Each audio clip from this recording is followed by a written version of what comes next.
Hey, this is Dancing Rabbit, and welcome to another Pagan Perspective. The reason that I'm doing this video late Sunday rather than Saturday, as was scheduled, is because Feather and I just got back from Fort Worth and attending a really excellent Elton John Leon Russell concert. So I'm a little tired and a little frazzled, but in a good way. So I've written down a few of my thoughts so that I don't get sidetracked and lose my point. This week's question had to do with the relationship between materialism and spirituality. Can we be spiritual in this materialistic culture, and do we maybe need to take a vow of poverty? Well, first, I think that the whole idea of spirituality versus materialism is a carryover both from the Abrahamic religions, particularly Christianity, and you'll also find the same idea in a different version among the Dharmic religions, Buddhism and Hinduism. The idea of a duality, a dualism, that spiritual and material or physical are two separate things and they're basically at war with each other. And to be more spiritual, you have to be less material. Well, all except for the prosperity gospel folks who feel like that God's blessing is demonstrated by the amount of money you have in your bank account and the size of the car that you drive. But I think that is an aberration both in religion and in Christianity. But I digress. Pagan philosophy, and I realize there is not one pagan philosophy, but my pagan philosophy sees things as a unity. This is what's called monism. The material and the physical, the material and the spiritual aren't opposites, but they're two sides of the same coin of reality. Some pagan authors call this polarity. The idea of, like with a magnet, the north and the south pole are at opposite ends of the magnet, but they're not at war with each other. And you really can't have a magnet that only has one pole.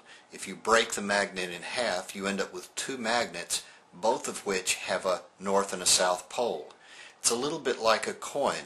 You can't have a one-sided coin. Well, I guess you could have a fake coin that has two heads or two tails, but a real coin is going to have a head side and a tail side, and that's just the way it is. The two sides are not at war with each other, they're just mirror images of each other. It's not a matter of increasing one at the expense of the other. It's a matter of having things in balance. So we don't need to be less material to be more spiritual, or if you become less materialistic, you don't automatically become more spiritual. You may just become more fanatical. So really either extreme of rampant consumerism or extreme asceticism, the vow of poverty, repeated fasting, really restrictive diets, I don't think that either is a path toward real spirituality, which in my opinion, as I said, has to do with balance, not with an extreme or an exclusion of something as opposed to something else. As Feather has often said in her videos, my way of looking at things is freely take and freely give. Show respect and gratitude for Mother Earth, who is the source of all that we have. Take her gifts, use them wisely, don't waste them, don't hoard them, don't take way more than you need, because if you do, you're shortchanging someone else. You're not taking fairly. And once you've taken fairly, remember to give back fairly.